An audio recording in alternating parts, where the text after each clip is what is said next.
everyone. Thank you for joining today's webinar, International Women in Tech.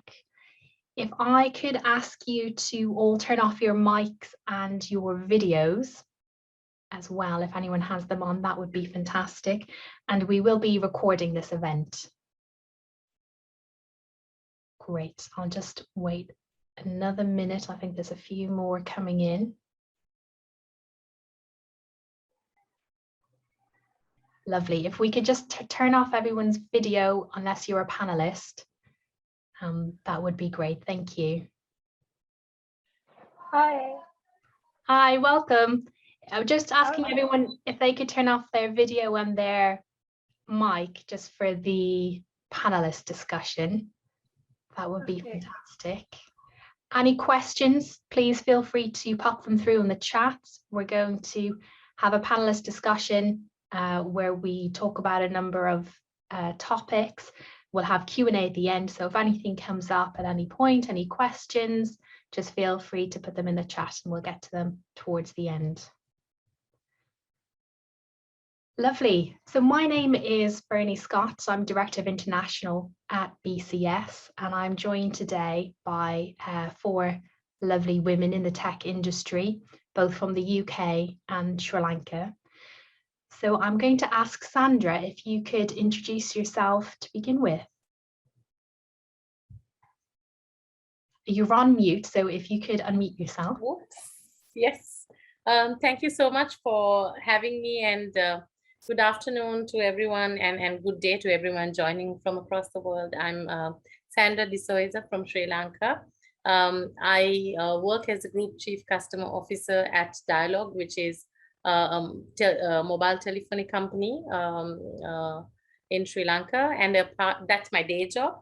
Apart from that, I've been volunteering with SLASCOM, and SLASCOM is the Sri Lanka IT BPM Software Export Trade Chamber in Sri Lanka. I'm a founder member. I've been with them for 13 years. And before I got to being chair of SLASCOM 4 months ago, I've sort of worked a lot with the industry on very many initiatives, particularly proud of 2. One which has to do with kids to try and, it's called Tech Kids. It's one to try and get kids orientated towards tech studies and education from an early age of like 4 to 5 years of age. And the other is something I started off about a year ago, which is called Women Technopreneurship.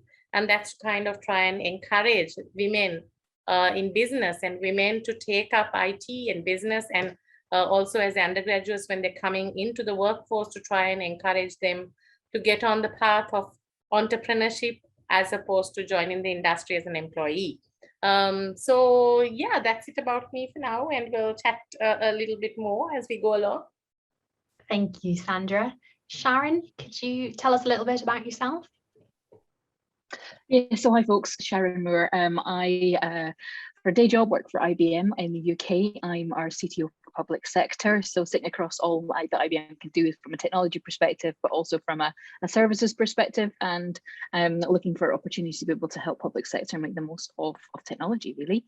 I also happen to get involved quite a lot with BCS. So about 10 years ago, I got, not quite, nearly 10 years, involved with BCS Women through Julian, who you will hear from in just a minute, I'm sure, and have been involved in a number of things with BCS Women, including authoring a book with Julian and a group of other authors recently. I'm also involved in the Chartered Institute for IT's council now, and on the trustee board, really looking for opportunity for tech to make a big difference to people in a very positive way. Lovely, thank you, Sharon. Mihiri, can you introduce yourself also? Hi.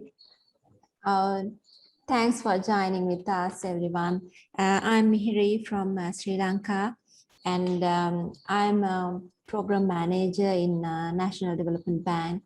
I started my career in early stages in software development, and I used to work for different software companies. And right now, I'm volunteering with the BCS Sri Lanka section, and I handled young professional group YPG events of BCS Sri Lanka section throughout last year. And I'm handling Women in IT initiatives also for Sri Lanka in BCS Sri Lanka section. Yeah, that's about myself. Great, thank you. And Julian? Hello, everybody. My name is Julian Arnold. I spent most of my career in the tech industry. I worked for IBM for 20 odd years. I was a technical person, a customer trainer. I did coding, I did sales, I did marketing. And then in about 2010, I left and set up my own company, which at the moment does recruitment of women into technical positions. And then because that doesn't always work, because companies don't always keep the women or don't always remember that they were trying to employ some women in the first place, then we train them on bias and unconscious bias and micro inequities and how to interview without bias. And we train them on all sorts of things to ensure that their recruitment sticks and the women stay around. I too have been working with the BCS for well over 10 years. I did chair BCS Women for 5 years, and I now sit on trustee board and on the learning and development board. I also sit on the board at CPIS, which is the Council of European Professional Informatics Societies, so a collective of other IT associations. And I'm really concerned to bring more diversity in all aspects, but you know, hey, I'm a woman, so this is where I started. Bring more diversity to the tech and indeed engineering industries and anywhere else that needs it. Okay, thank you, Gillian. So thank you everyone for introducing yourself. I think it's very interesting to see the different initiatives that are ongoing in different countries. With the UK, we certainly see a stark imbalance of gender roles. And Mihiri and Sandra, it's a question to you really. Do you see the same imbalance in Sri Lanka? And I know, Mihiri, one for you, you mentioned, well, for both you and Sandra, you mentioned you've both working in different ways in initiatives, getting women or youth into tech. Can you talk a little bit about that? So do you see the same imbalance in Sri Lanka of women getting into tech? And then a bit about some of the initiatives that encourage women and young people into these roles. Mihiri, you're going first? Sandra, you go first. All right. Okay. So, yeah, so I certainly agree that there is an imbalance in tech roles in Sri Lanka as well. I think one of the consistent statistic that shows across not just Sri Lanka and across many countries or all parts of the world is this, that, you know, is prevalent, is that of course females are underrepresented across technology industries, and definitely this is something that we are working on to try and improve from where I volunteer at SLASCOM, because we see this. But our females in the industry in sort of, it's about 30% currently. Probably, you know, more so in the BPM industry, we see 40%, and of course less in the IT industry. I think majority of why this is so has to also do with the lack of opportunity, because women tend to sort of be excluded, and also for the social norms that exist within, you know, the Asian kind of cultures and society can be kind of very restrictive, even in terms of entry into the workforce, lower wages and vulnerability in terms of dangerous occupations or low access to finance and credit. So, women to take up entrepreneurship also are kind of disadvantaged. And these kind of things result in also, the lack of opportunity, which actually has led possibly to this situation, is what I would say it is in Sri Lanka. The other thing is, of course, that, as I said before, culture, tradition, all these things are also getting in the way. And in Asian societies, you have this situation where, you're kind of brought up to be told you do as you're told, and it's nicer for females and it's more respectable for females to kind of work like in teaching. So even some of the graduates who get out of university kind of prefer to get into a teaching role as opposed to coming into the industry to work in the tech industry, or even become or consider becoming an entrepreneur. Of course, with the younger generations, I see that this is changing, and hopefully there's a much better tomorrow in that we're working towards. Thank you. Mahiri, can you talk to us about some of the women in tech initiatives that you're a part of locally in Sri Lanka as well? Well, we had like different initiatives for the younger groups though, and it closely go with this women in IT initiatives also. So we had initiated a program called Girls Who Code program along with BCS Sri Lanka section. So the objective of that is to bring this entrance level students and the people who are entering to the tech to get on board without when it comes to any knowledge gaps or any industrial replacement with some of the recruiters. So bridge that gap and to onboard them securely. So with the objective of that, we initiated Girls Who Code program, and when they enter to the program, so we get kind of registering with GW's program, and then they can accommodate their needs, and we're trying to bridge their needs along with the industrial needs to give the kind of internship placements, and to bring up their knowledge levels to higher level. So likewise, Bernie. So those kind of initiatives we are in play and coming years also. So those are kind of things that we plan to accommodate this kind of gender imbalance in Sri Lanka, and to bring them to the up to certain level to comfortable. Okay, thank you. And Gillian and Sharon, a question for you both. So what do you think is the biggest barrier in the tech industry in employing women?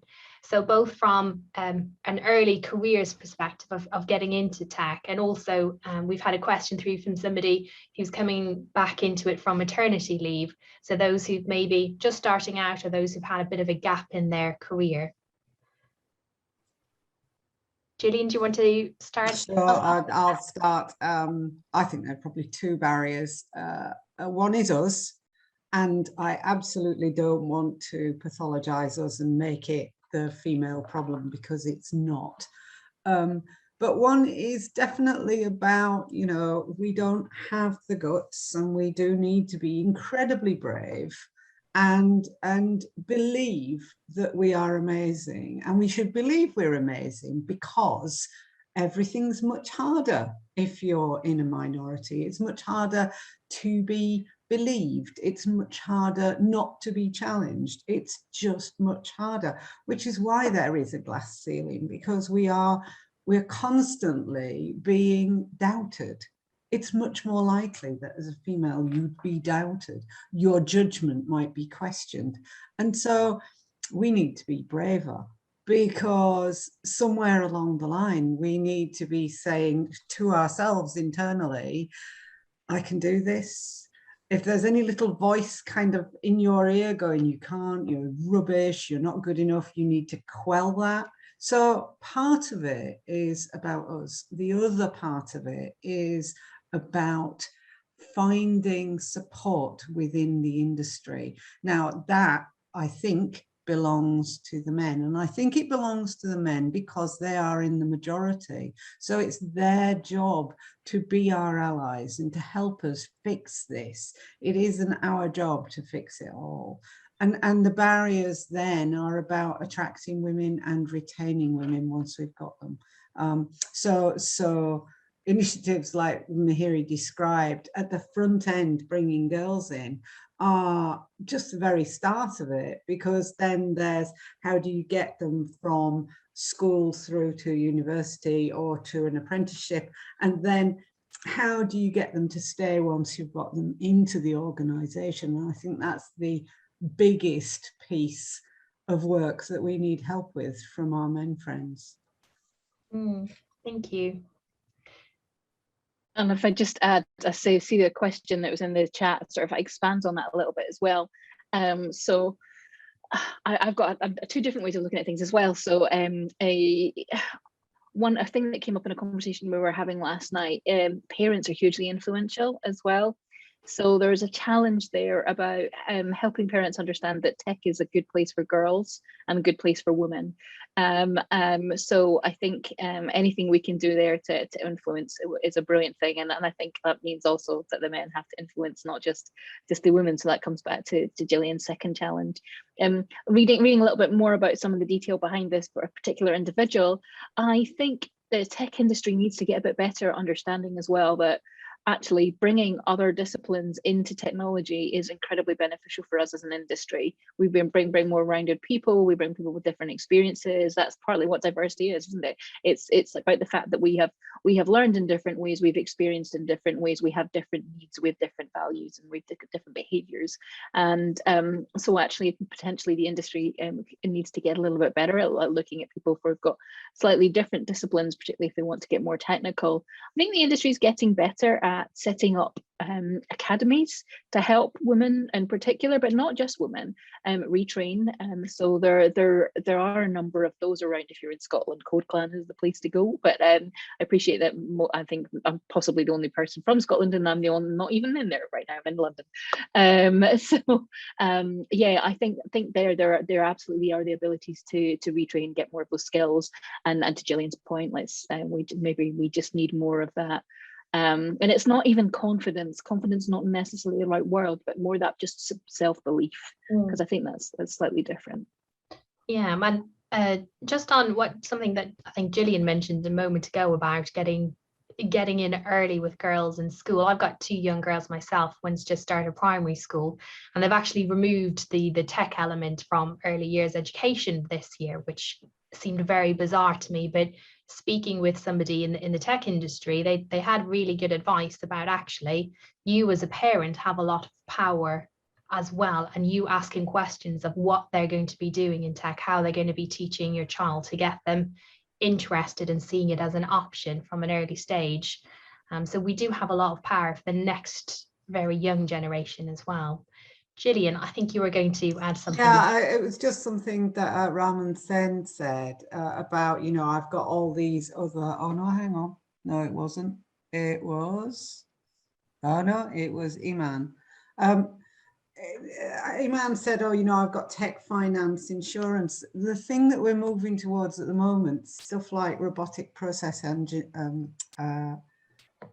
robotic automation. Or intelligent automation. Yeah, and this is where, as Sharon says, you need those different skills to come in. So your ability with finance to automate that into something that is much more kind of computer based, this is where we're absolutely able to take advantage.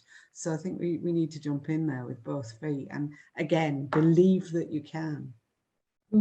Thank you. And what advice would you have for somebody who, I suppose the two questions. One is somebody who's working in a team and maybe they're the only female, but they're not being recognized, they're not being listened to, or somebody who's leading a team and can see that the person who is the female or is the kind of the other in the team isn't being listened to and can't get their view across. Would anyone like to take that question?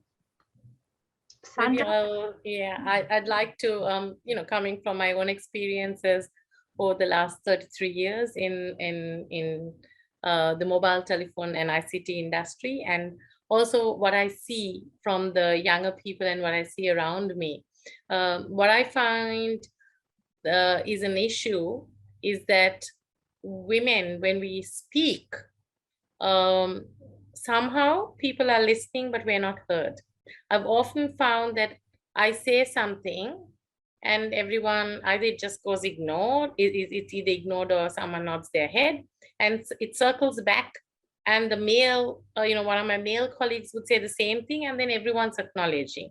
And I just jump in and say, that's what I said yesterday, or that's what I said a while ago. So I always try to make the point that I said it, but somehow they don't hear it. And I'm not soft spoken, I'm very loud actually, so I should be heard.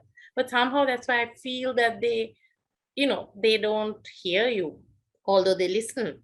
So that's one problem that I've sort of found and sort of managed to work around it by battling it continuously, right? The other is that I think women, as I think all of you alluded to, the self-confidence is the problem, right? Women tend to overthink everything. They're not very risk averse. They'd be thinking about, if I do this, what happens, then what, and then what, and what next, and think through everything. And they want to be so committed, 110%, I would say, to what they do, that they kind of have this little fear psychosis going on, and you kind of start doubting yourselves, right? So what I try to do is, like I think Julian mentioned, sort of try to silence that little voice in my head and just say, shut up, get out, go away, right? And I can do this, and self-affirmation. And also I try to say that and encourage that in every girl or female that I know. And also the encouragement, when you have a nice group of people that you work with, ladies that you collaborate with that are wonderful, that are helpful, and you have a sort of a sisters group, as it were, even within your own company or across other industries, to encourage each other to work together. I think these are ways in which you can overcome some of these difficulties that women face every day, and I think we have to do lots more of it.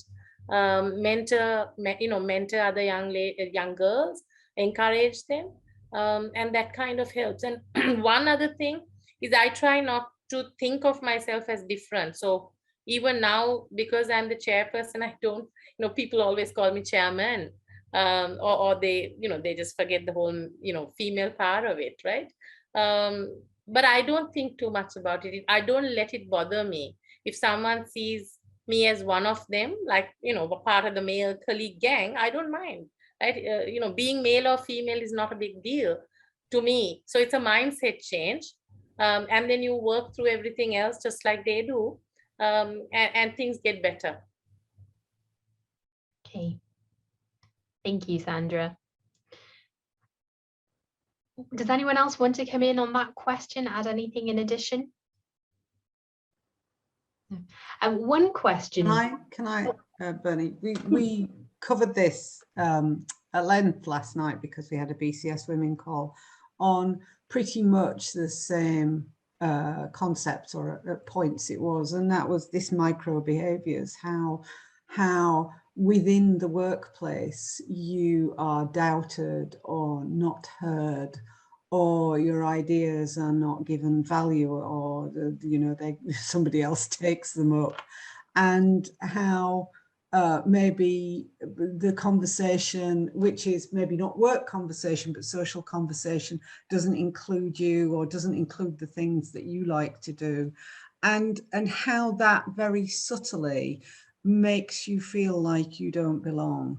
And that sense that you have to be brave and know that you do belong is really, really important. And being part of women's groups, being part of external organizations where you feel your own worth because the external organization values you for something different, or even, and Raman said this, being part of a group where somebody does care about diversity and does get why you should have a diverse team, that's important too. So there's lots of things we can do. We can move, we can go and work in a workplace where there isn't that doubt, or there are fewer micro behaviors, or we can group together with other women, or in external organizations where it just isn't so big an issue. Because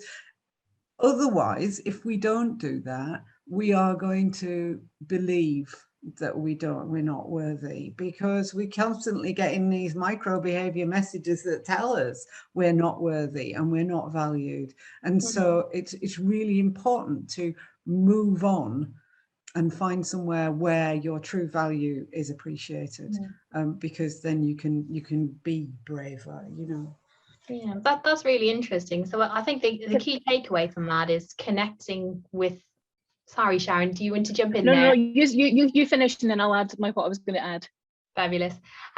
So the key point is connecting with other role models, increasing your networking capability to become part of these women in tech groups or other kind of women entrepreneurship groups.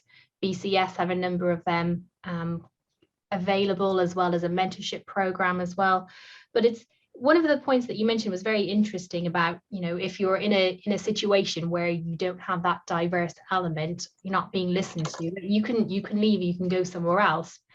And I suppose it's out of the fire into the frying pan sometimes. How do you, are there any triggers or any elements that you can see if you are looking for another role in a more diverse environment that can show you that, yes, this is the right company, it has the right culture, the right ethos, diversity is important for them? Before working for an organization, are there any ways or signals where we can actually see the right types of behavior? That's a question for everyone, actually.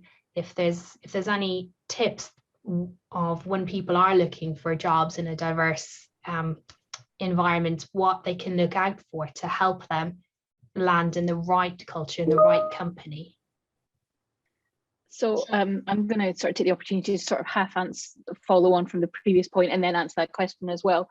Because I think, you know, if you're looking at job roles, if you're looking at LinkedIn, that kind of thing, ask what the company's policies are, ask what they do about inclusion, get to know some of the people that you think you might end up working with or might represent the kind of people that you work with, to get an idea for whether this might be the right place for you. And that sort of tying that into what I was going to say before, just on the comment, and I've been thinking about this, I've been thinking about this a lot recently, about sort of just being one of the men in the room. I was one of the guys, and I thought that was a good thing because I meant I fitted in, it meant I belonged, right?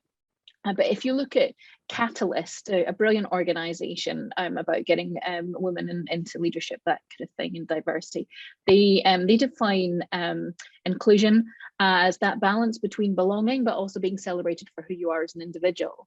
And the risk of being one of the guys, which I absolutely was and was incredibly proud to be, was that they were not necessarily celebrating me for what made me different because I was a woman.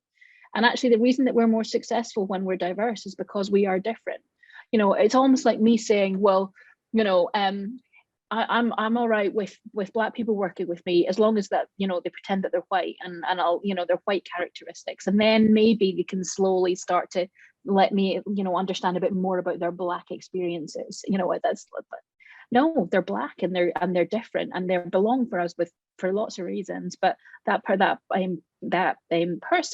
doesn't have to pretend to be or have to fit in with my white culture or my white expectations or white values. So that I think it's really important that it's that balance between belonging but also being different, because if you weren't different, then we wouldn't be having this conversation anyway, because we'd all be the same. And on that point, certainly in the UK, and I found that as well, in terms of, I think your voice is heard if you're part of the boys club, if you're part of that social element outside of work, you get listened to more. And if you're not part of that, then unconsciously, perhaps in day to day in BAU, you get ignored, and you might have said, I said that last week. Does nobody remember? In Sri Lanka, Mahiri, do you find that? Is there an element of, that cultural element of being part of the boys club adding to an unconscious bias? Is that part of the difficulty in Sri Lanka, or is that quite unique to the UK or other countries? Yeah, Barney, I think that's the case in Sri Lanka as well. Like when it comes to women in a team, like Sandra also specified, there's a kind of women needs uniquely are not being identified sometimes, and there's kind of there's an imbalance in treating them equally. And the financials also, there's a imbalance when it comes to the financial aspects of that also. But overall, I think into large corporates and in institutions, they try to change the policy level changes to accommodate more needs of the women, and organizational kind of roles has been enforced to focus more on this inclusion of gender. I think some of the corporates or big companies, organizations, they have their kind of changed attitude towards this special needs of the women, like the maternity leaves and the childcare and all this stuff as well. However, overall, I think this has been addressed in the companies in Sri Lanka. And there are some bodies like non-profitable organizations. Also, they initiate different programs to bridge that issues and address those kind of issues like STASCOM and BCS and ICTA and different government and non-government organizations also. Yeah, that's really an interesting point that you made around, I think, when you were talking about some of the difficulties for women in Sri Lanka or other Asian countries around childcare and commitment. Do you think that has evolved? Are we in a better place kind of in Asia countries with organizations hiring women, not being worried about they might be go and have children or might not come back? Is there a shift in that thinking? Well, I think for the entrants, they won't face much of these issues, but when they stay in their career and when they grow old and when they have to accommodate their child needs and pregnancy needs and specific flexi hour needs and those kind of things, there are kind of shifts in the policies and kind of facilities that the women will get. As an example, some of the tech companies in Sri Lanka, they provide kind of nursing intervals and flexi hours and work from home facilities. Some of the tech companies where they have to retain the engineers or people for extended hours, they provide the facility to bring the kids to the CRISE facility, which is located inside the company, and they accommodate those needs of the women. But however, there are up to certain level, those things has been addressed in different organizations, but still I see there are imbalance. And when it comes to medium and small scale organizations, still women faces such issues while they are on their maternity leave, bad attitude when they have the maternity leaves, and kind of payments. They have kind of lower wages when they have the kids, and when they trying to be more flexi on the work. So that those kind of issues still has there with small and medium scale organizations, as some of my friends experience, Bernie. That's still there. Okay, and a question for you, Sandra. Do you think with the pandemic and forcing everyone into flexible working from home, hybrid, do you think that's helped women in tech and retaining talent and diversity, or has it been a hindrance? Yeah, I would say it certainly has helped from my own experiences and from what I know, having worked very, very closely. I work very closely with the Women Technopreneurs group in SLASCOM.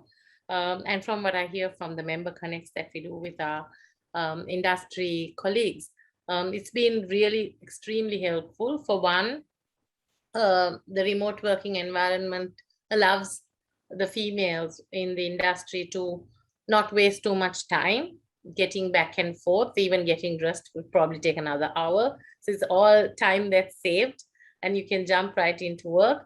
Sometimes the bad side of it is that you may end up, doing a little more work than you would have otherwise, because there's no switch on, switch off at a particular time. But companies are maturing and learning. At Dialogue, where I work, for instance, we have very strict guidelines and policies around work.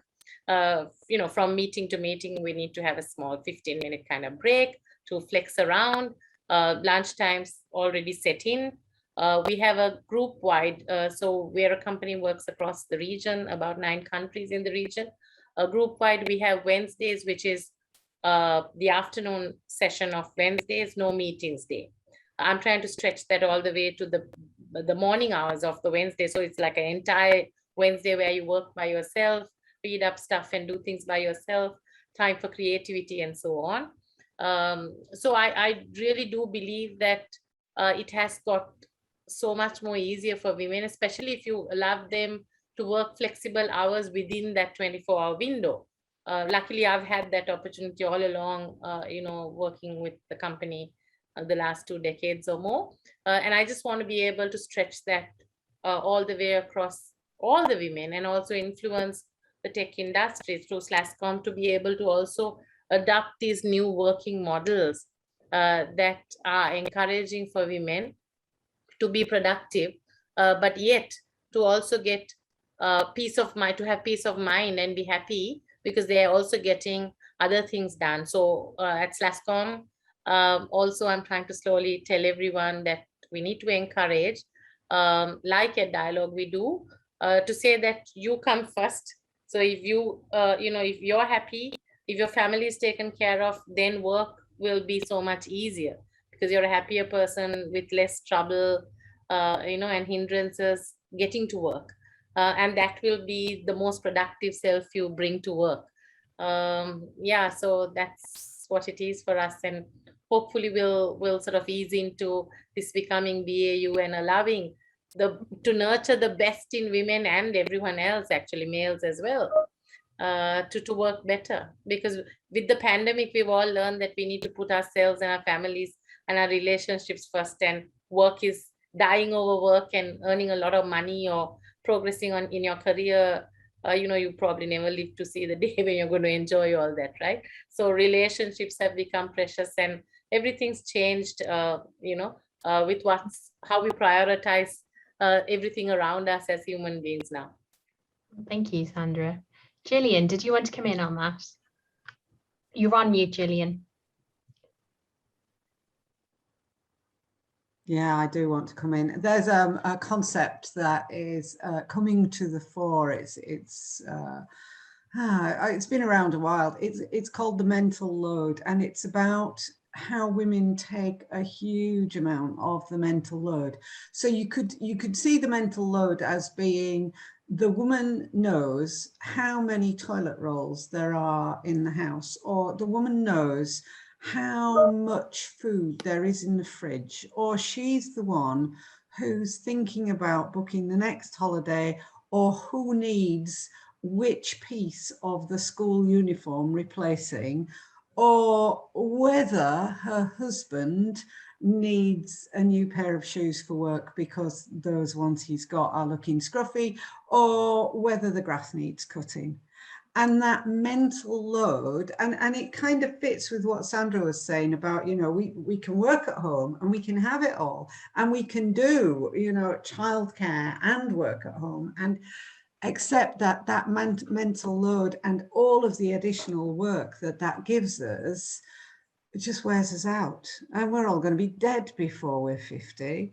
And so it's really, really important to have a discussion with your partner. Now, this is really hard because for many of us, we've got our partner, they're established, the relationship's established, and what we're trying to do is change the set of principles by which the relationship now works.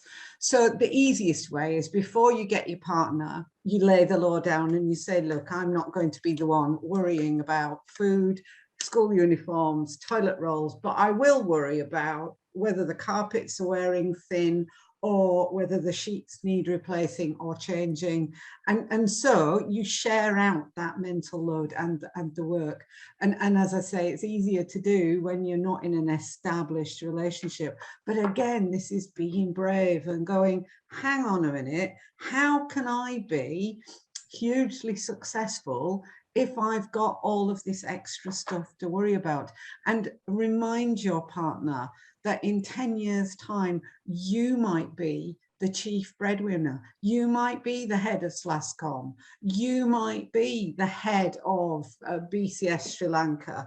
And so you might be the one who needs supporting, and they should benefit from that, but they need to help you to get there as well. Absolutely. I read an interesting article on the mental loads recently, actually, on that, and it was very interesting how it highlighted all the different things that you have to think about from running a household perspective. And I think some of the exhaustion comes from you don't realize you're doing it, and then when you sit down and actually think of all these different things, school and hospital appointments and lunch boxes and things, you realize how much extra work it is that you as the woman in the house might be doing. But actually, I think it goes back to one of your earlier points as well, Julian, is around what's kind of the problem or the barrier to us being successful in tech. And perhaps you can translate that at home as well, because if we don't share all this mental load that we might not have fully realized, then our partners or spouses or other halves might not be aware. And it's having that frank, open discussion of, well, this is everything. Did you know? And having a fairer divvying up of tasks. And yeah, I agree. Carol Sparks says, oh, my fella did all of it. My fella did all of it as well, Carol. So we had 2 ironing boards, and we used to both stand in the living room ironing on a Sunday afternoon, ready for the week ahead. So, you know, you can have a partner who will do it. You never thought about the holidays, so, you know, and I cut the grass. So it is a part of having an arrangement with your partner. It's a partnership, isn't it? Having support in all aspects of our lives, and to be successful in tech and at work, we can't be doing everything in the home if we have kids and other responsibilities as well. In terms of those who are attending today and they're in a leadership or recruitment role, Sharon, one for you, what key takeaways would you like to share with them in terms of what they can do from a diversity, including diversity in their teams and their companies' thinking moving forward? Yeah, so many different things. It's narrowing it down. That's why my face is looking confused. Do you know what? I'm going to go with the data side of things. And I'm sure Gillian will add a few as well. But I think the data on what current is, and also, you know, measuring that against actually what good does look like. But data, we need to start capturing data on who we have in our teams. What's the makeup of our teams, who's leaving, who's staying, why are they leaving, I'm doing that kind of thing. So understanding, doing those kind of interviews with people, so we get an understanding of what what's happening that we're potentially not aware of. So all those micro behaviors that Gillian talks about, the microaggressions, they quite often start to surface in situations like that. So I think probably data is a really good place, that because of being able to help prove your case or why we need to make a difference and why things are not good enough. So that's one, but there are so many more. I mean, really, unconscious bias is such a big deal as well. But you give me one thing, so I'm going to say data and leave it to somebody else to add more.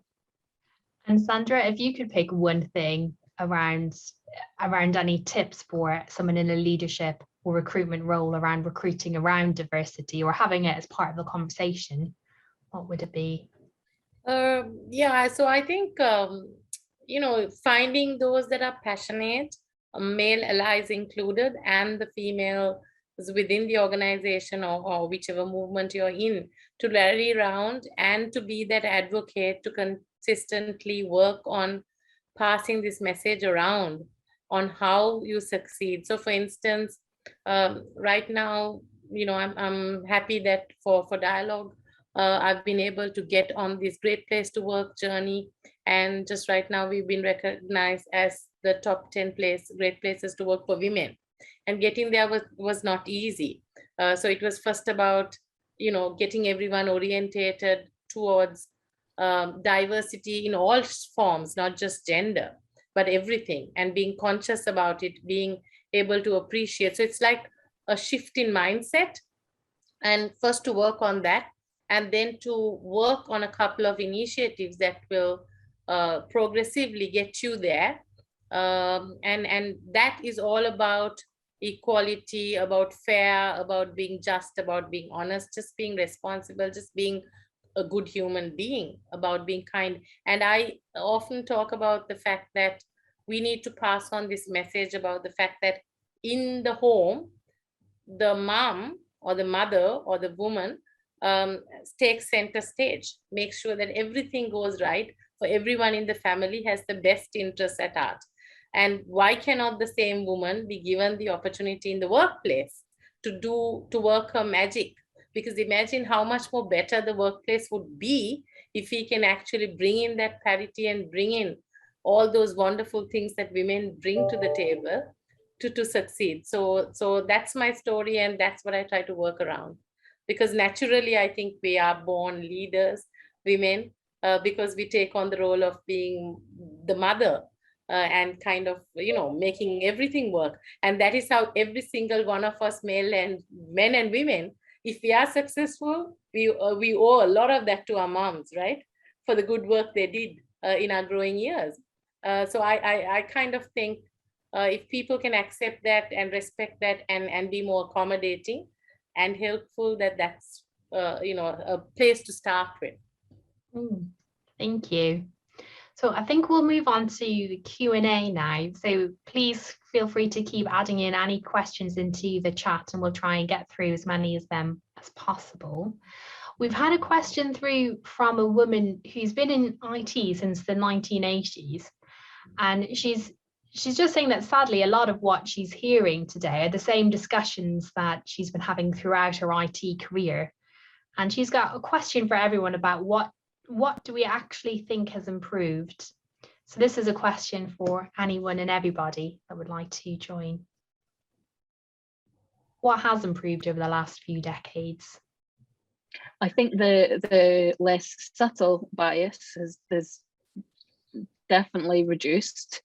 It's not gone, but it's definitely reduced. Unfortunately, the subtle stuff is actually the really hard stuff to deal with. the unconscious stuff that we've been talking about. So if I'm honest, Carol, what worries me is what it would be like if women hadn't actually taken this on their shoulders and been leading the way for the last number of years. So I guess the positive spin is maybe it would be a lot worse. I think what really is changing now is men starting to understand that they really need to do something about this and that they've got a part to play. Not every man, obviously, unfortunately, but certainly some are getting there and trying to be allies. So I think things are more positive now than perhaps they were a while back. I think we have a business case now. In 2007, we saw the first paper on why diversity brought financial benefits to organizations. And prior to that, you know, anyone amongst us who was working on it, we were making it up a bit as we went along. But now we've got to the point where we can say, yes, there is a financial benefit. It comes through innovation. It comes because of happier teams, because we get better productivity. It comes because there's different management. It comes because the culture's different. It comes because our decision making is better, and all of those things are going to give us a benefit. And because we've got that business case, we can go out there and sell that to all of the businesses and say, look, you need to be part of this. So I think that is really positive, a really positive change. Thank you. And we've had a question, Sandra and Mahiri, for you both around the BCS Sri Lankan section. So this is the membership section. BCS, as a professional membership body, has membership specialist groups such as Women in Tech, specialist groups in artificial intelligence, business analysis, but we also have one specific to geographical regions, both in the UK and overseas. And this question is specifically around the Sri Lankan section. And what are the benefits and why would you join? What support can it give to women in tech? Mahiri? Sandra? Mahiri is very involved, so I'm going to let her take that. But as a newbie in BCS, first thing I should say is that when I met Deepashika, you know, at a point in time at some industry event over dinner, I think she was saying, hey, why don't you join BCS? I said, oh, I never thought about it, right? And that led to the conversation of saying how, and then she sent me the website, and then, you know, I just sort of got around to it. I'd forgotten, and then she kept pushing me, and she asked me, have you done it? Have you kind of, you know, so that got me there. And the process was extremely simple and easy, and I think was a great experience. And if you get up on the site, everything you find also is amazing. So much of opportunities for collaboration as well as learning and knowledge sharing. It's just a wealth of it. It's just more than I can grapple with right at the moment, being a newbie into BCS. So, and I know that I've actually sort of sent out a private message to the lady who sent that question up, saying that I'm more than happy to help, but otherwise to get in touch with Deepashika or anyone else there, and they will be also happy to, you know, help her get on the journey and get things sorted. Specific, perhaps, initiatives that BCS has, maybe Deepashika or Mihiri can elaborate further on. Yeah, Bernie, is Deepashika on, or I can comment on that. Like she said, the process is very simple to become a member in BCS, and in BCS Sri Lanka section, you get a lot of good brains there, and you can collaborate with great people and industrial leads, and where you can network, and you can point out if you have any issues, or you can point out, and then we are there to help with different initiatives. As I said, like young professional group is there, and different government initiatives along with BCS also there, and women in IT initiatives also there. So with all these things, you get different people and different brains to work and to put your problems in and get some kind of help and to, to get what you want there. So I think those are kind of key things that you can consider when you're becoming a BCS member, especially in Sri Lanka. Great, thank you, Mihiri. One question that we've had, which is quite interesting, I've not come across this myself, and it'll be interesting to see if anyone else has come across this, but there's a common impression among society that women are not suitable for managing positions, and so this person has heard it several times in several different places, and the question is, what do you think the reason behind this is? What has your experiences, and is there any way we can change this impression? Managing positions in general? I think Management positions? Senior leadership positions that maybe women can't cut it. I mean, reading it makes my blood boil a little bit. I know. But if it's have you fallen off your chair? My laptop screen fell off because I was being so dramatic about I know. I had to catch my screen before it fell completely out of the way. Sorry about that. That's okay. But I suppose the question would be, has anyone heard it here before? And if you have, kind of how have you addressed it, or how have you come across it? It's not surprising though, is it? It's not surprising that people would think that, because they haven't seen lots of examples of women in senior leadership roles until this point. So they haven't had the role models, and they haven't had any evidence to show that it's okay. It's like my mum, until she met a gay man, she was scared of gay men because she'd never met one, and she didn't know it, and she didn't understand that gay men were just lovely, and it made no difference. And so when she met a gay man, all of a sudden she was like, oh, he's really nice, he lives above your auntie, he's really special. And that is the same with women leaders. If they don't see us there, then how can they imagine that we'd be any good? So we have to help each other up the steps. The first woman who gets there has got to pull everybody else up behind her, because it's really important that we all see that women can be incredible senior leaders. Thank you. I agree. And so we're just about out of time now.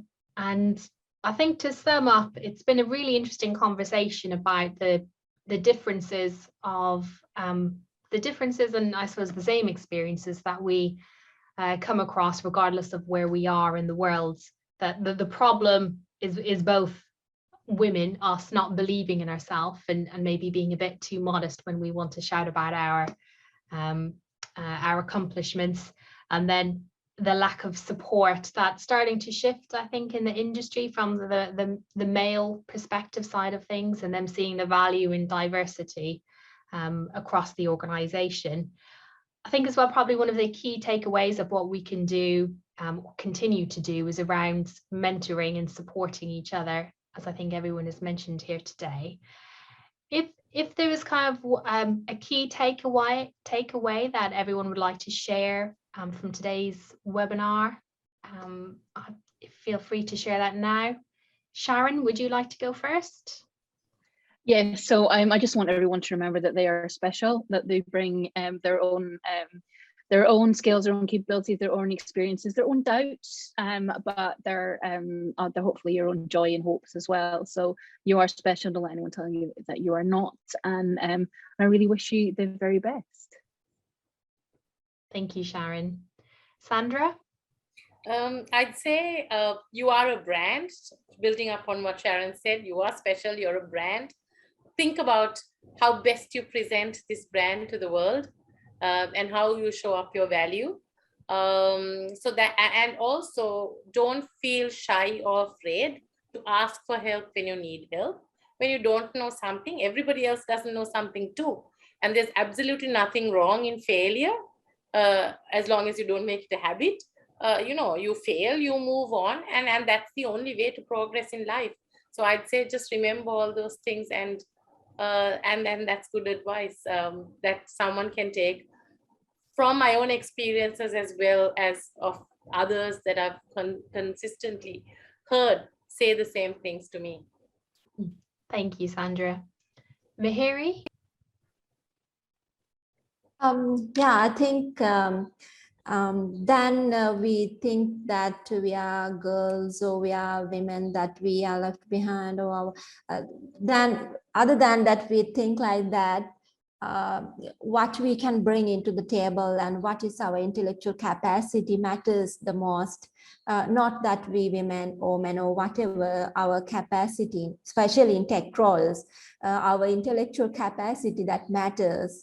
And my key advice to everyone is focus on what you do, no matter what you may have, work at home and work at office. So you focus on wherever you are. If you work, you give your 100% at work. And if you at home, you give your 100% in home.